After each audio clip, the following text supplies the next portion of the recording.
So just note that I tweaked the title. So I'm also going beyond remittances, but also into the business process outsourcing industry. And I find it really interesting or good that I'm following the discussion of India, mainly because in fact India is, like when we're talking about remittances or we're talking about business services, India is the gold standard, but right in terms of, with China, I guess, but the Philippines is like trying to reach that level. But again, the question is if that is actually the path that we want to take.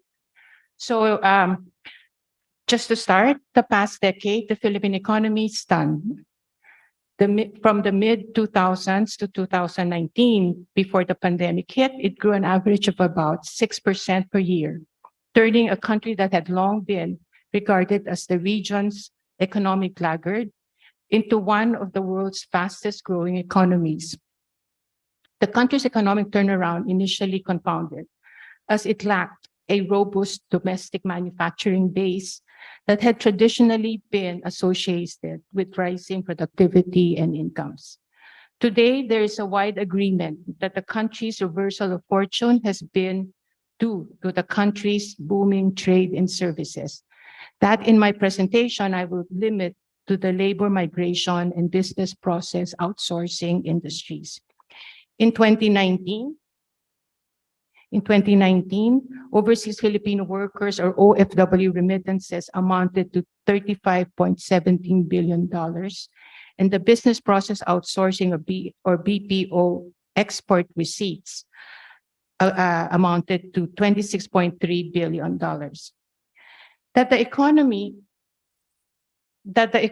Philippine economy's rapid growth was due mainly to linking its labor force directly to the global service industry, rather than the domestic or global production networks, has been cited as a test case of a proposition gaining currency today that the driver of growth is shifting from manufacturing to services.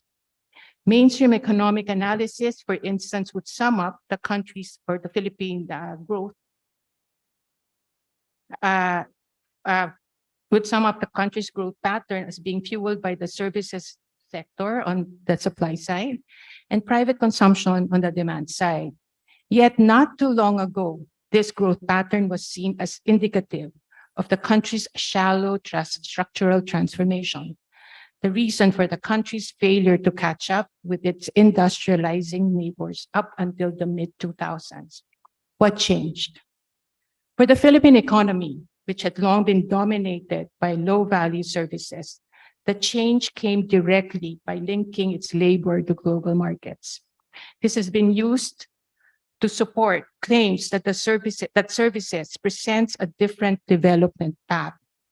For instance, one IMF study proposed that the rise of tradable services is challenging, and I quote, the long-held tenets of economic development, that industrialization is the prime engine of growth, close quote. At the same time, it is noteworthy that the booming Philippine labor and services export industries seem to have had little contribution to building the economy on more equitable grounds. In 2018, despite more than a decade of high growth, 22.5 million Filipinos remained poor, while the Gini index had gone down from 46.5 in 2012 to 42.3 in 2018 as per World Bank figures. It remains the highest among Southeast Asian liberalizing economies. According to one study, the combined wealth of the country's 40 richest business families was equivalent to 76.5% of GDP growth in 2011.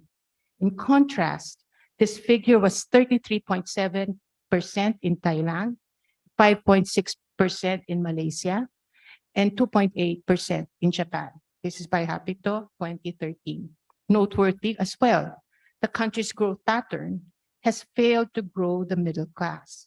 In 2020, the middle class comprised only 11% of the Philippine population, while that in industrializing Thailand, or was maybe in industrializing Thailand and Malaysia, made up 35% and 65% of the population, respectively. Again, World Bank data.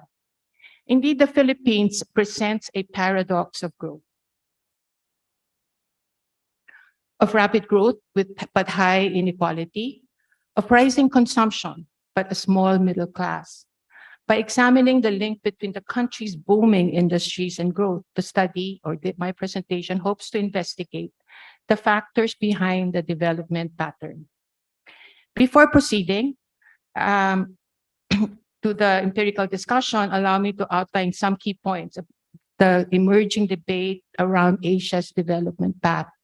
And so there are 3 points that I'd like just to raise here in terms of the classical developmental state discourse. The first, of course, is the role of industrial policy and export manufacturing.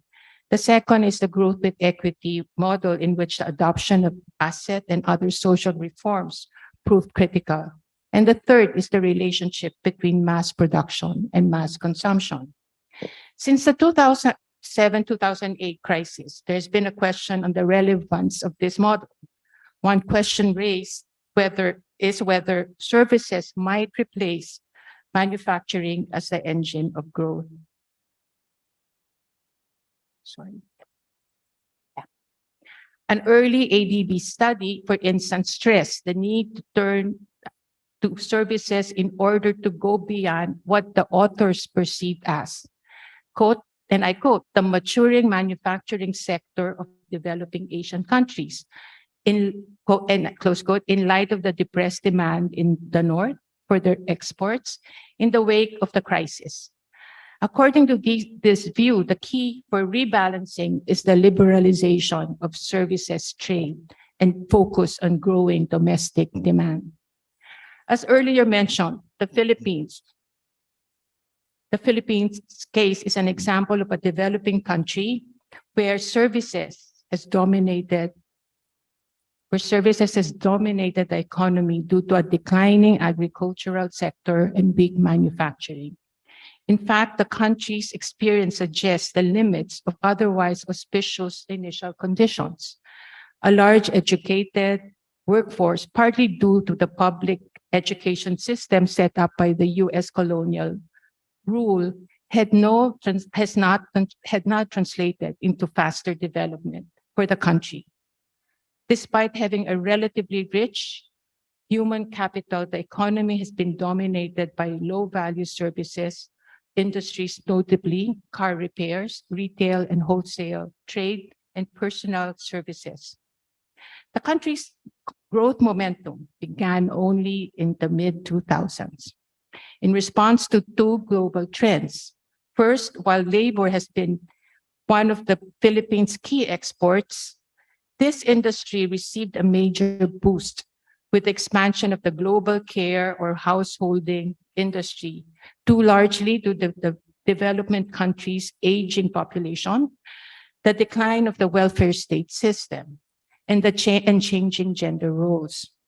The other trend has been the digital revolution, that services today have gone beyond direct exchange and can be codified and traded across borders, has seen global BPO players investing in developing countries with rich and low-cost human capital. Both global trends created a huge demand for the country's skilled workforce. But government action likewise proved critical in securing the country's position as one of the world's top services exporters. Since the mid-2000s, government has worked to further institutionalize labor and services exports as a critical plank of the national development strategy. The national government has set up interagency mechanisms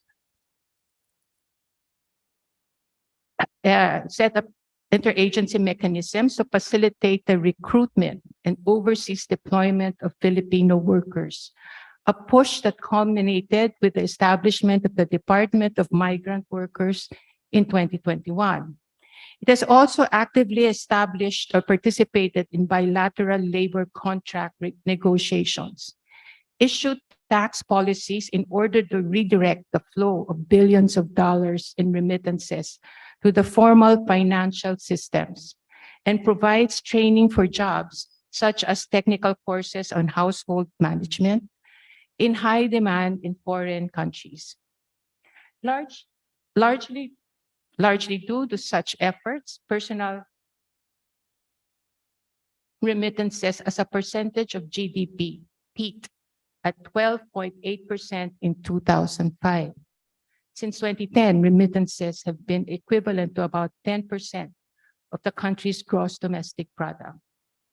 As for the IT BPO industry, the national government works with the Filipino commercial elites, particularly the property developers, to offer an attractive incentive package that includes the construction and the delineation of IT BPO hubs as special economic zones, thus providing locators fiscal and non-fiscal incentives.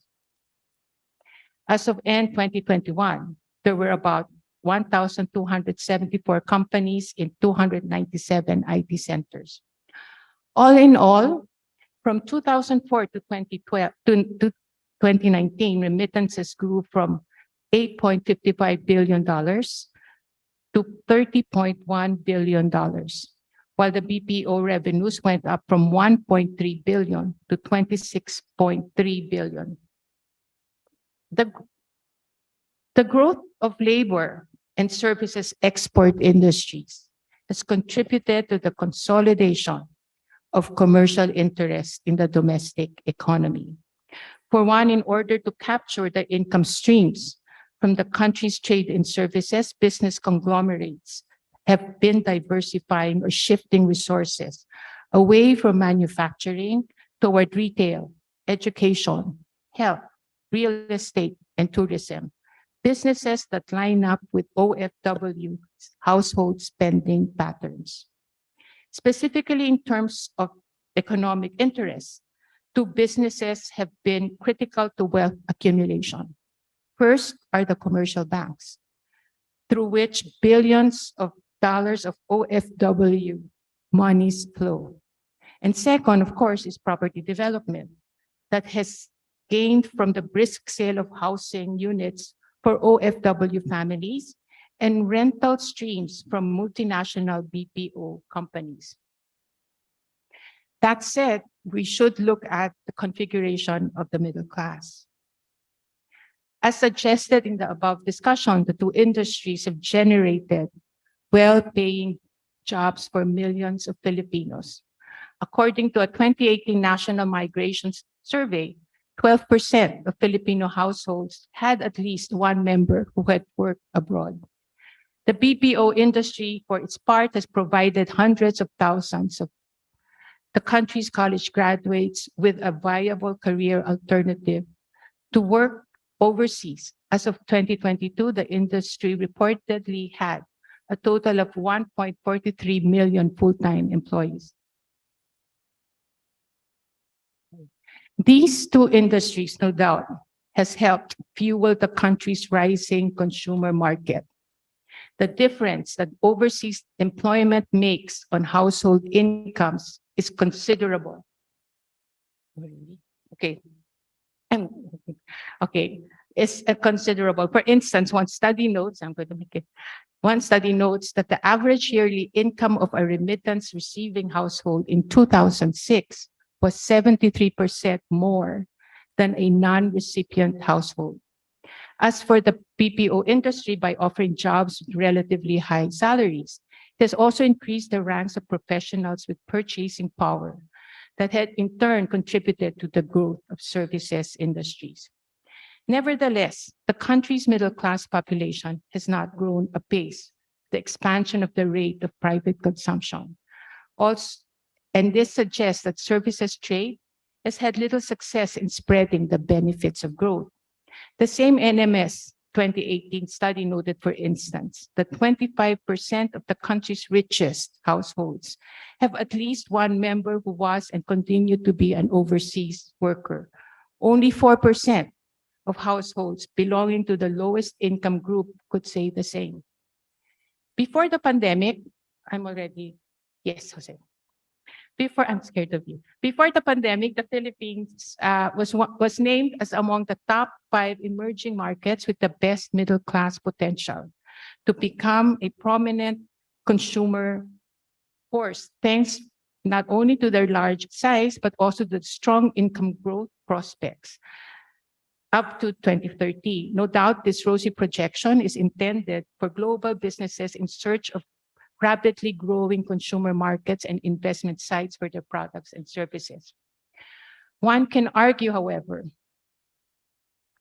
that the Philippine experience with growth follows a pattern of dependent development, where those directly connected to global markets are able to modernize and grow, while those outside or at the periphery of this growth dynamics continue to suffer from low productivity and are left behind.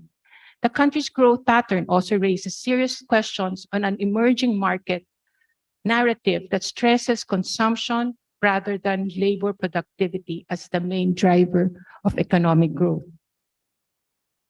For a counterpoint, in 2015, while Philippine manufacturing establishments numbering 24,496 represented only 11% of total number of formal enterprises in the country, they employed 1 in every 5 workers in the formal economy, paid 21.9% or 335.1 billion pesos of total compensation that year, the highest among the sectors, accounted for 31% or 15.1 trillion pesos of the country's total earnings, and was the biggest contributor to the total value added at 25.8%. This is the Philippine Statistics Authority figures.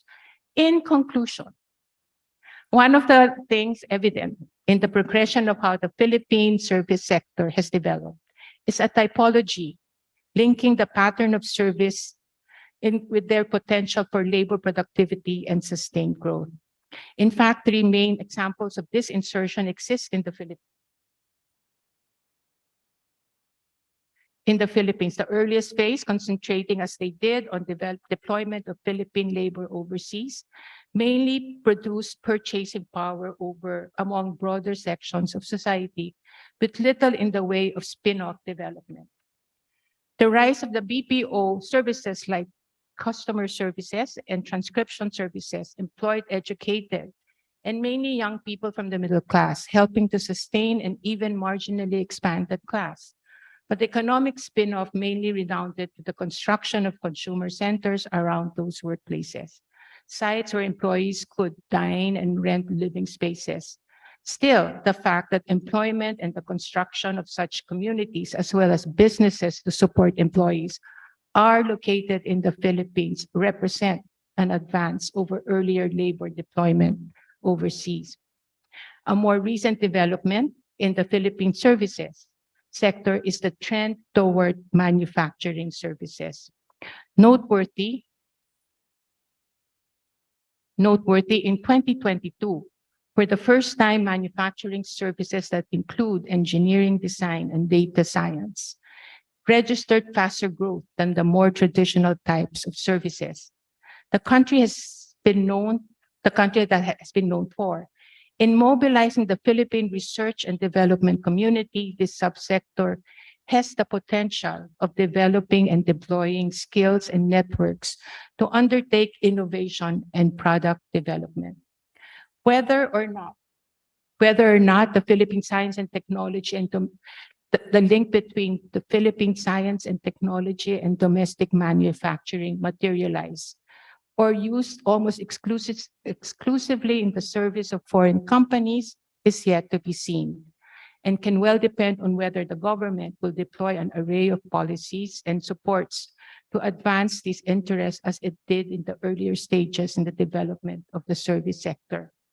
But thinking about what is needed to support this emerging sector provides a beginning, maybe, of a development strategy for the Philippines that could bring manufacturing back into the pursuit of equitable and sustainable development. Thank you.